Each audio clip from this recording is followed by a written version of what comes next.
사랑하는 효자동교회 성도 여러분, 태풍 바비가 올라오고 있음에도 밖은 요란하고 시끄러우나 우리 성도님들의 가정과 마음은 늘 하나님 가운데 믿음 안에서 평안하시기를 간절히 소망하고 축원합니다. 올해 2020년은 유달리 힘들고 어렵다고들 이야기합니다. 근데 올 한 해 꼭 우리에게 빠지지 않는 하나가 생겼습니다. 그것이 무엇이냐면 바로 마스크입니다. 항상 집 밖에 나갈 때 핸드폰을 꼭 빠지지 않고 챙기는 것처럼 이제는 핸드폰과 같이 마스크를 챙겨서 나갑니다. 이 마스크는 우리가 밖으로 나갈 때 이 마스크를 착용하면 코로나로부터 우리를 지켜준다라는 믿음을 가지고 있습니다. 이 마스크를 쓰면 외부로부터 들어오는 바이러스를 막아주기도 하고 또 내가 누군가에게 비말이 튀지 않는 또 하나의 배려의 아이콘이기도 합니다.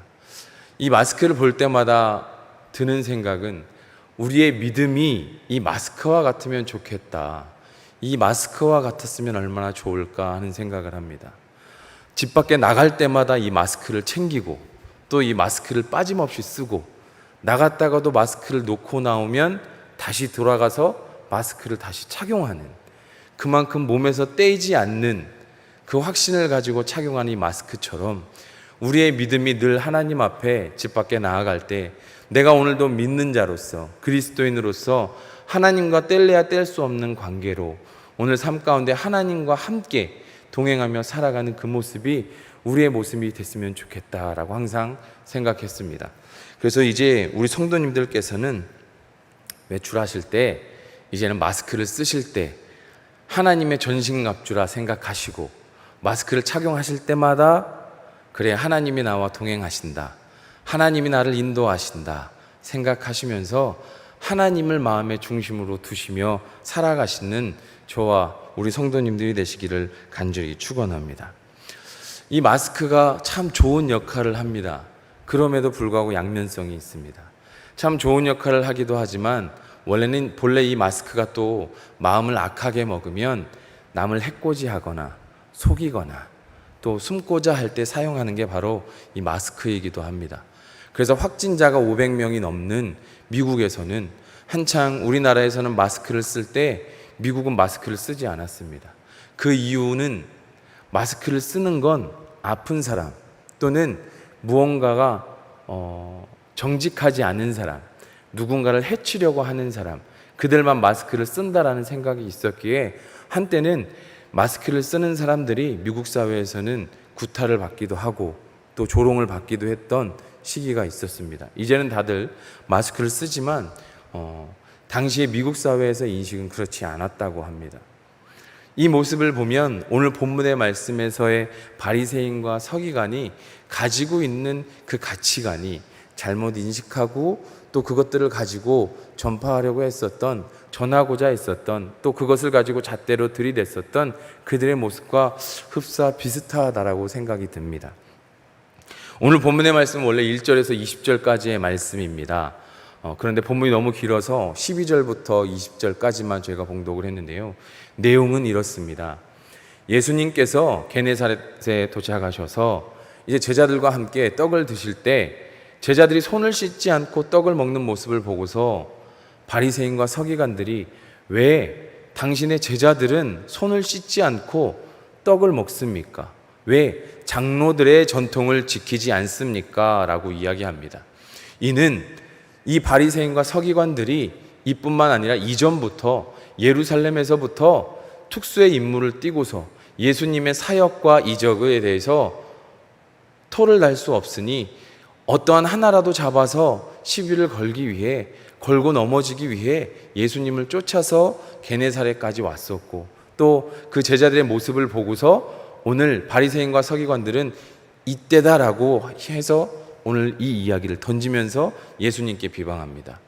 왜 당신의 제자들은 떡을 먹을 때 손을 씻지 않고 제자들이 장로의 이 전통을 지키지 않습니까? 라고 얘기했을 때 예수님께서는 15장 3절의 말씀을 통하여 이렇게 말씀하십니다. 너희들이 어찌하여 너희의 전통으로 하나님의 계명을 범하느냐? 너희가 어찌하여 인간이 세운 계획으로 너희들이 세운 전통으로 하나님을 범하느냐라고 이야기합니다. 그러면서 너희가 어찌하여 하나님의 계명을 범하려 하느냐? 부모가 부모를 공경하고 부모를 비방하고 욕되게 하면 사망의 길로 갈 것이라고 얘기했는데, 너희들은 어찌하여 부모를 공경할 수 있는 그 상황 가운데서도 자녀들이 부모를 공경하면 위하기 위해 드려야 될 것도 하나님 앞에 드림으로 이제 우리는 부모님을 공경할 게 없습니다. 그런데 그게 하나님께 드린 바 되었으니 이해하십시오 라고 가르치느냐? 어찌 그것이 맞다고 이야기하느냐라고 하면서 예수님이 호통을 치십니다. 말씀을 바라보면, 그래, 부모님께 드릴 것까지도 하나님께 드린다라고 하는 그것이 어찌 보면 대단한 믿음의 고백이고 귀하다라고 얘기할 수 있지만, 사실 그 이면에는 그렇게까지 하면서 나는 하나님 앞에 드렸다라고 나타내고자 하는, 자신들의 고백을, 믿음을 자랑하고자 하는 그들의 이면의 모습이 여기에 담겨 있음을 예수님께서 아시고 그들을 비판하며, 어찌 그것이 하나님이 말씀하신 그 율법보다도 너희들이 세운 전통이 맞느냐, 왜 그것을 가르치느냐라고 말씀하십니다. 그러면서 예수님께서는 본문의 말씀 통하여 이 백성이 이사야의 말씀을 통하여 언급하십니다. 입술로는 나를 공경하였으나 마음으로는 나를 떠났다라고 예수님께서 말씀하십니다. 그러면서 입으로 들어가는 것이 사람을 더럽게 하는 것이 아니라 입으로 나오는 것이 사람을 더럽게 한다고 말씀하십니다. 그 이후에 나오는 말씀이 바로 오늘 우리가 함께 읽은 말씀입니다. 이 말씀을 통하여서 하나님께서 우리에게 주시는 그 은혜를 함께 나누고자 하는데요, 오늘 본문의 말씀에서 제자들이 이 말씀을 들을 때 옆에 있었는데, 제자들이 듣고서 이야기합니다. 예수님이 그렇게 말씀하시니 이 말씀을 들은 바리새인들이, 서기관들이 분노합니다. 이들이 이 말씀을 듣고 걸림이 된 줄 아시나이까? 이 고백은 하나님, 그들이 불평합니다. 분노합니다. 하나님, 예수님 어째 이렇게 말씀하십니까? 라고 이야기하는데, 예수님께서 말씀하시죠. 13절, 예수께서 대답하여 이르시되 심은 것마다 내 하늘 아버지께서 심으시지 않은 것은 뽑힐 것이니 그냥 두라. 그들은 맹인이 되어 맹인을 인도하는 자로다. 만일 맹인이 맹인을 인도하면 둘이 다 구덩이에 빠지리라 하시니. 하나님께서는 분명히 우리에게 말씀하시기를, 하나님께서 심으시지 않은 것은 분명히 뽑힐 것이다 라고 말씀하셨습니다. 외식과 교만, 또 하나님의 믿음에 서 있지 않고 하나님을 떠나 있는 그 모습, 그리고 자신들의 전통을 지키기 위해 살아가는 그들의 생각대로 살아가는 그들의 모습은 하나님이 율법을 통해, 말씀을 통해 우리에게 심으신 말씀이 아니고, 심은 씨앗이 아니고 심겨진 온전한 믿음이 아니기에 썩은 것들은 하나님께서 다 제하실 것이라는 것입니다. 오늘 본문의 말씀 통해서 우리가 알아야 될 것은 무엇이냐면, 왜 그러면 장로들은 이 전통에 대해서 목을 맬까?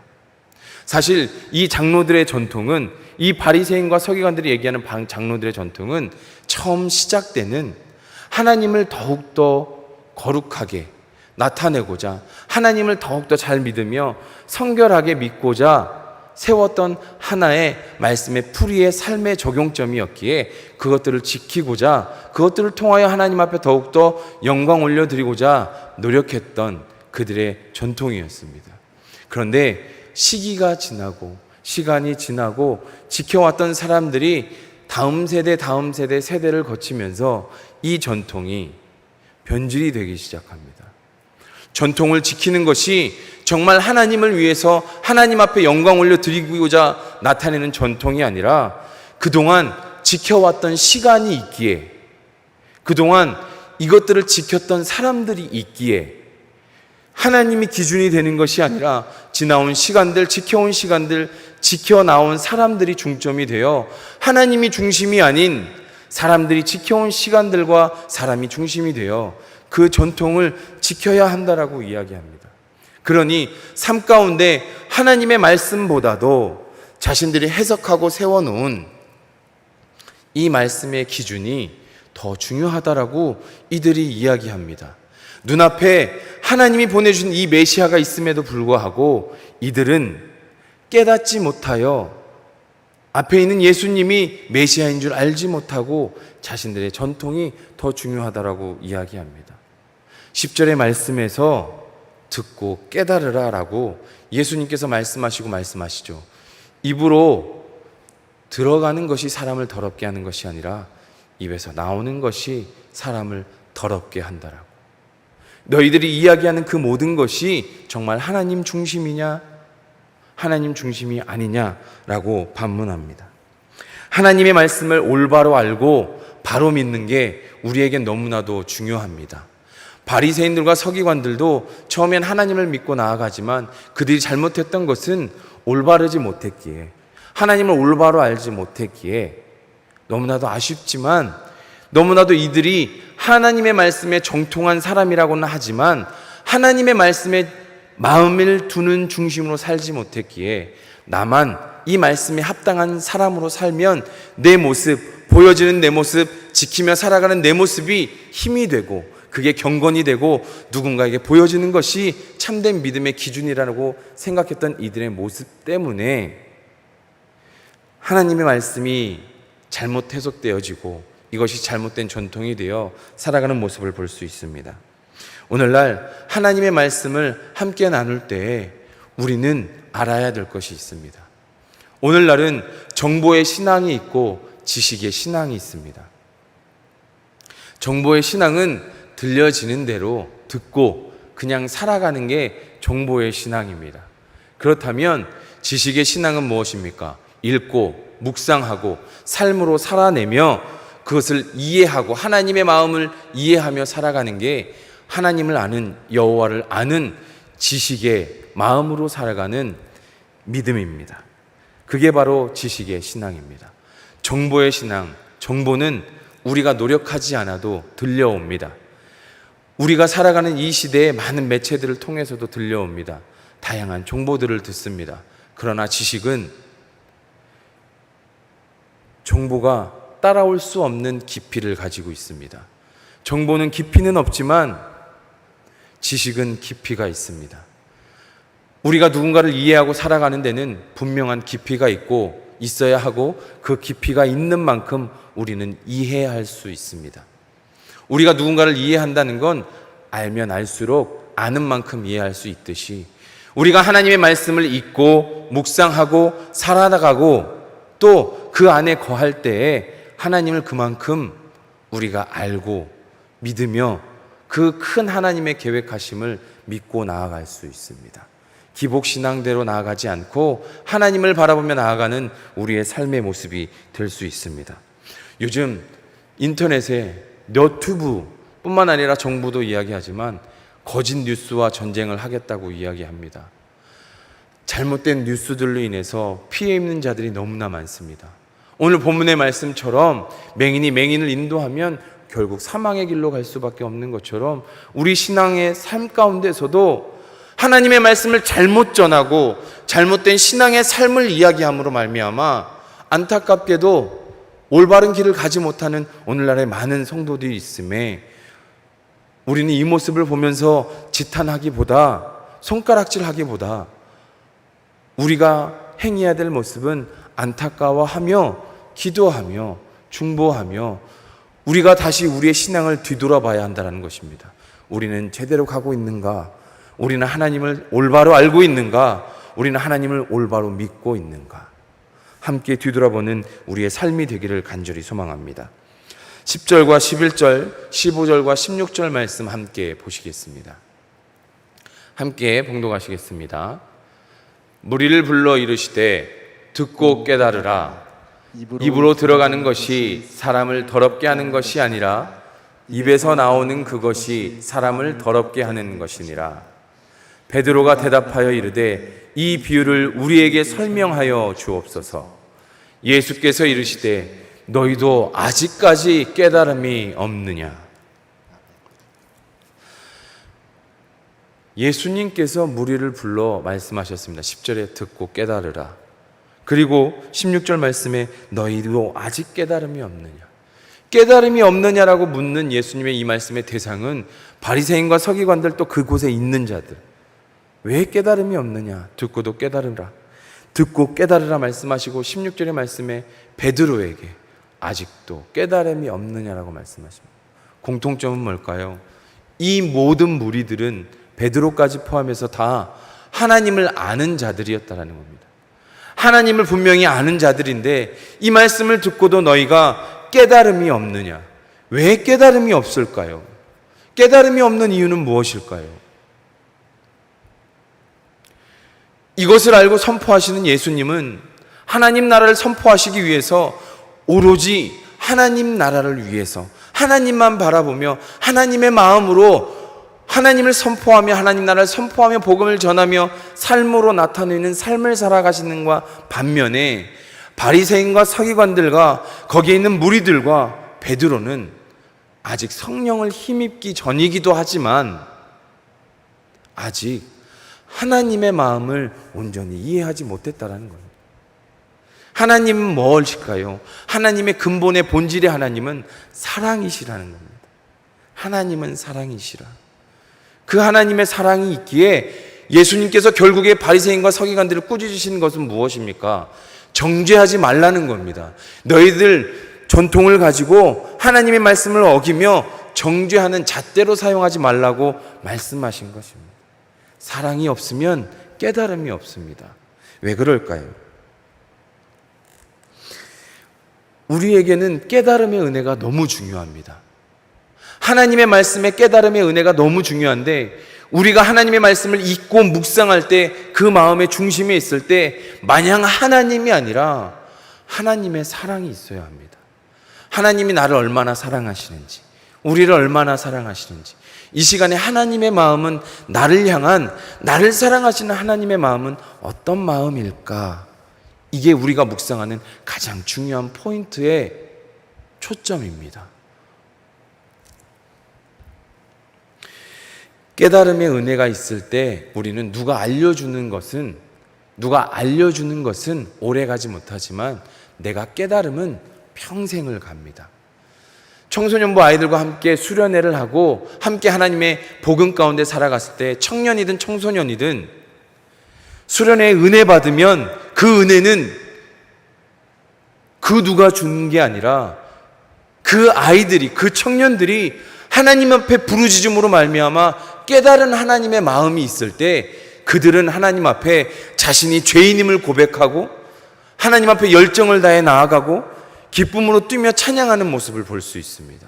그건 누가 가르쳐 준 게 아니라 자신의 깨달음의 은혜로, 하나님이 주시는 깨달음의 은혜로 그렇게 뛰며 찬양하며 나아갈 수 있는 것입니다. 그래서 깨달음의 은혜가 중요합니다. 사사기 16장 20절의 말씀에 이런 말씀이 나옵니다. 들릴라가 이르되 삼손이여 블레셋 사람이 당신에게 들이닥쳤느니라 하니 삼손이 잠을 깨며 이르기를 내가 전과 같이 나가서 몸을 떨치리라 하였으나 여호와께서 이미 자기를 떠나신 줄을 깨닫지 못하였더라.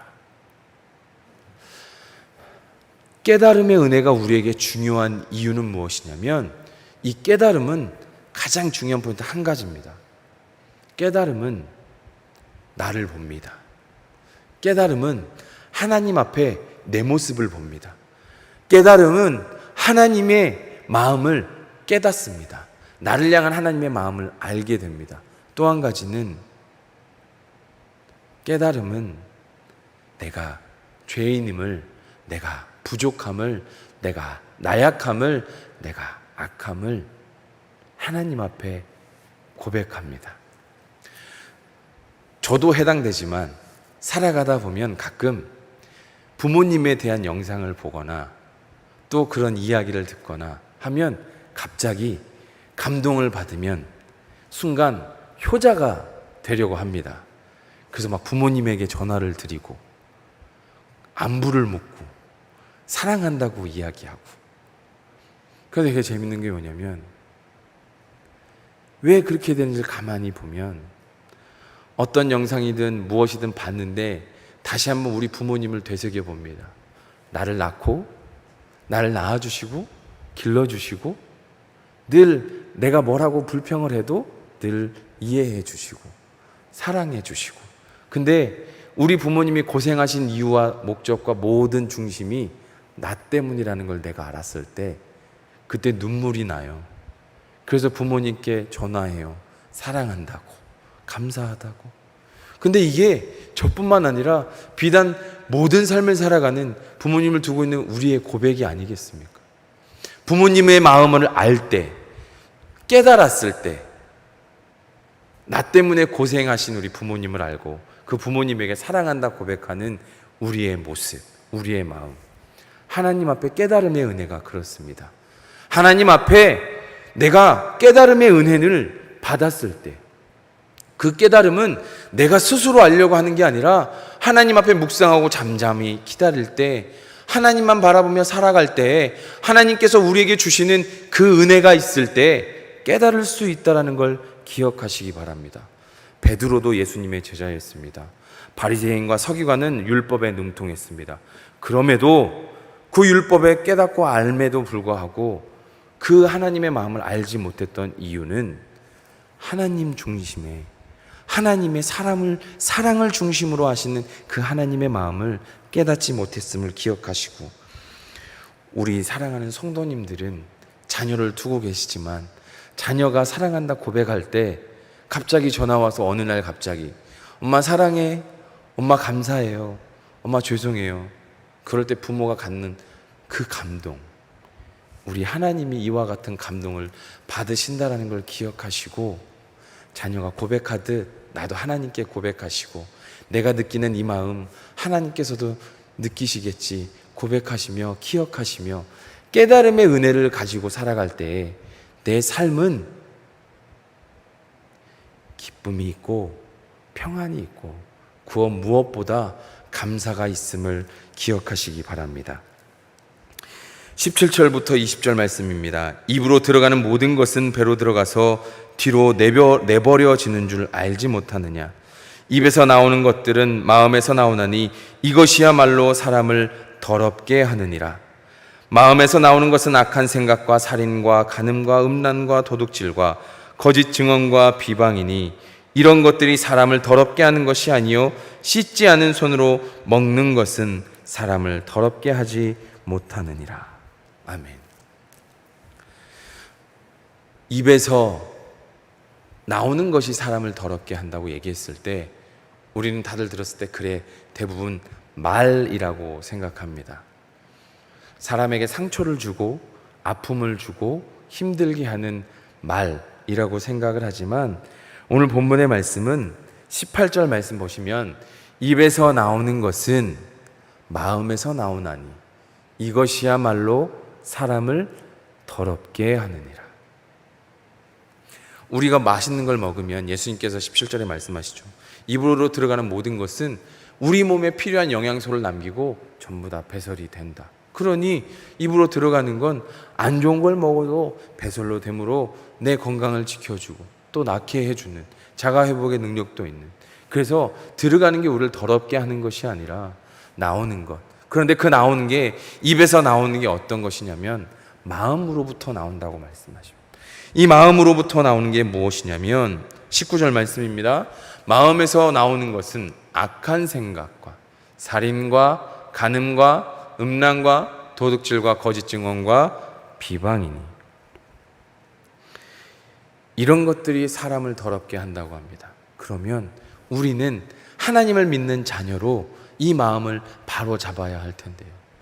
우리가 그렇다면 이 마음에서 나오는 이 악한 생각과 비방과 거짓과 살인과 간음, 이게 언제 나올까요? 두 가지가, 인간의 삶에, 사람의 삶에 두 가지가 가득 찰 때 나온다고 합니다. 첫 번째, 강한 욕심이 있을 때. 내가 무언가 정말 강한 욕심을 낼 때, 또는 내가 무언가에 무너져서 불평과 원망이 가득 찼을 때, 내 입에서 때로는 악한 생각이 나오고 간음이 나오고 살인이 나올 수도 있고 음란이 나올 수도 있고 도둑질과 거짓 증언과 비방이 나올 수도 있다고 예수님께서 말씀하십니다. 이 말씀을 들을 때 얼마나 지금도 그렇지만 마음에 찔림이 있는지요. 그러면 우리의 삶 가운데 우리가 욕심이 가득 차거나 우리의 삶이 무너졌을 때 우리 안에 있는 이 불평과 원망이 있을 때 우리는 회복되기가 너무 힘이 듭니다. 분명히 다시 하나님 중심으로 회복되어야 평안과 기쁨이 있는데 그걸 우리가 아는데 거기로 회복되기가 너무 힘들다라는 거예요. 그래서 이 마음에서 나오는 악한 생각과 거짓과 간음과 음란과 비방과 도둑질 이 모든 것들을 떠나는 삶을 살고 싶은데 이게 잘 되지 않는다는 거예요. 왜 되지 않을까요? 무엇 때문에 되지 않을까요? 그러면 우리가 회복되어야 되는데 왜 회복되지 않을까요? 어떻게 하면 회복할 수 있을까요? 제가 여기까지가 말씀 준비하면서 계속 묵상하는 거예요. 하나님, 어떻게 하면 우리가 회복할 수 있을까요? 그럼 우리가 정말 그냥 그래 모두가 다 아는 말씀으로 예배로 기도로 찬양으로 다 알죠. 다 아는데 그거 말고 지금도 하고 있지만 쉽지 않아요. 예수님, 어떻게 우리가 정말 회복할 수 있을까요? 고백하고 나아가는 중에 인터넷에서 참 재밌는 하나의 영상을 제가 보게 됩니다. 이 영상의 제목이 뭐냐면 여자는 되고 남자는 되지 않는 자세라는 제목을 가진 영상입니다. 오해가 없으실 바람은 성차별이나 어떤 비하 발언이 아니라 이거는 신체 조건에 따른 내용이라는 것을 기억하시기 바랍니다. 제가 이 내용을 보면서 와, 우리가 무너지고 구부러져서 삶에 무너져서 피지 못하고 무거운 짐을 지고 있고 벽에 가로막혔을 때 일어서고자 할 때에 일어서지 못하는 저 모습, 그럼에도 불구하고 다시 일어서는 모습이 저거구나 라는 깨달음이 있었던 영상인데요, 이 시간에 같이 한번 보시겠습니다. 두 발짝. 저렇게 해서 두 발짝을 뒤로 가. 그 다음에 직각으로 몸을 숙여. 머리가 벽에 대이. 그 상태에서 한 이 정도 무게 되는 물병을 들어 올려, 가슴까지. 그 다음에 일어서는 거야. 그게 다야. 해볼래? 네. 너야 뭐. 딱. 두 발짝.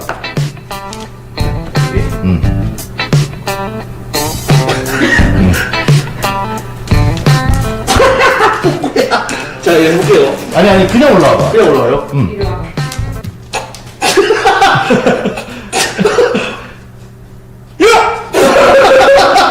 그냥 해도 안 되지?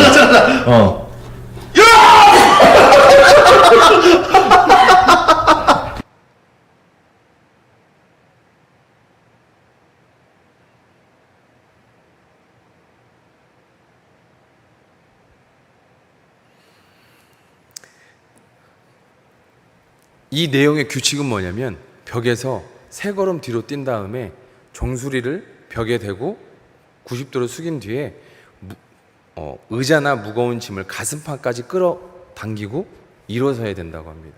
그런데 여성분들은 모두가 일어서요. 그런데 남성분들은 못 일어섭니다. 이 이유가 뭘까 봤더니 참 재밌습니다. 과학적입니다. 여성분들은 무게의 중심이 골반에 있다고 합니다. 그래서 무거운 짐을 지어도 무게 중심이 골반에 있기에 일어설 수 있다고 합니다. 그런데 남성 같은 경우는 무게의 중심이 이 어깨에 있다고 합니다. 그래서 이게 일어나지 못하는 이유가 이 어깨에 무게 중심이 있어서 못 일어난다고 합니다.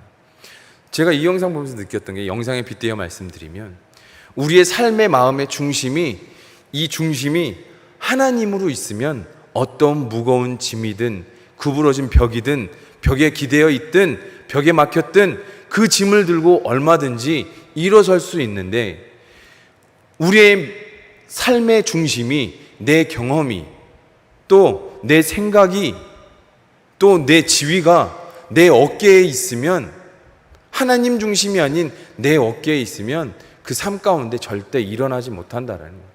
근심이든 걱정이든 그게 내 어깨에 짊어지고 있으면 우리는 일어나지 못한다라는 거예요. 그런데 다음 영상에 보시면 정말 재밌는 장면이 나옵니다. 남성분인데 똑같은 분인데 똑같은 환경에서 일어서는 모습을 볼 수 있습니다. 한번 보시겠습니다. 두 발짝. 두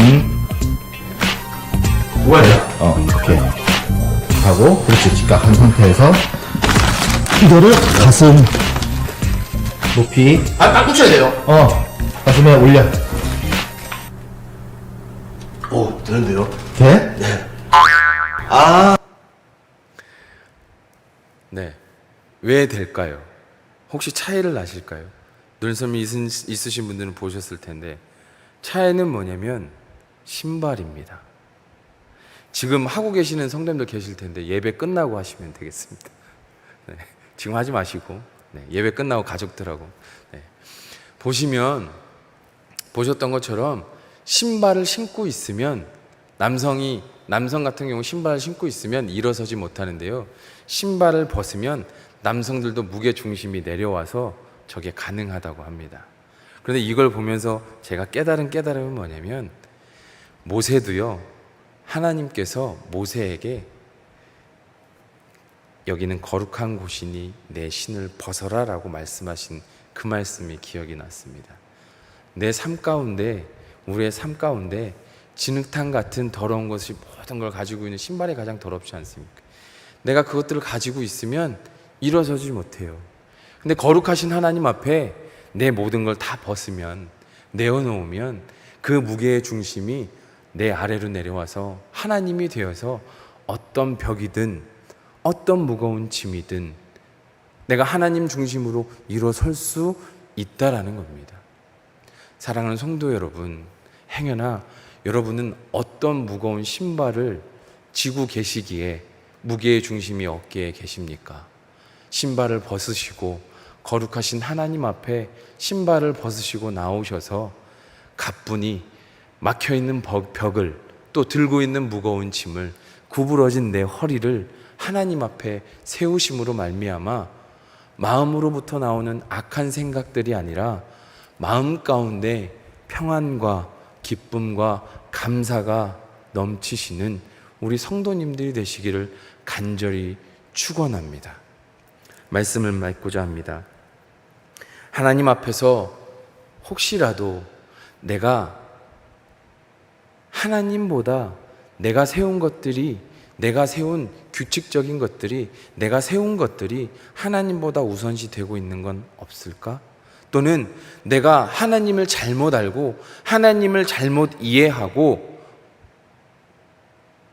하나님을 입술로는 경외한다고 이 성전에서 예배할 때는 이야기하지만 내 삶에서는 하나님을 경외하고 있지 못한 모습은 아닐까? 그걸 뒤돌아보고 깨닫는 은혜가 오늘 우리에게 동일하게 있기를 간절히 소망합니다. 하나님, 깨닫기 원합니다.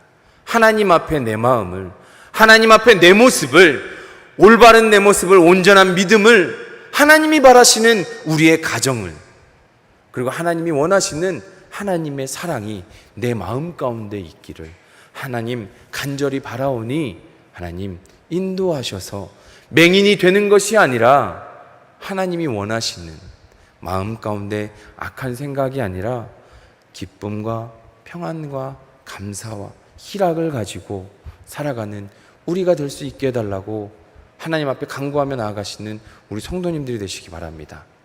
사랑하는 성도님들, 삶 가운데서 마스크를 쓰시고 비록 우리가 얼굴을 가리우며 나아가오나 우리의 삶 가운데로 삶으로 하나님을 나타내는 빛의 모습으로 나아가는 하나님의 자녀가 되는 우리가 되기를 간절히 소망합니다. 모든 중심이 우리의 모든 것이 하나님의 생각의 중심으로 삶의 방향도 하나님의 중심으로 그래야 우리는 올바른 길을 갈 수 있습니다. 삶에서 악에게 지지 않는 마음의 전통이 세워지기를 간절히 바랍니다. 입술로는 하나님을 공경하고 마음으로는 하나님을 경외하며 삶으로는 하나님을 나타내는 저와 우리 성도님들이 되시기를 간절히 축원합니다. 기도하시겠습니다. 사랑과 은혜가 풍성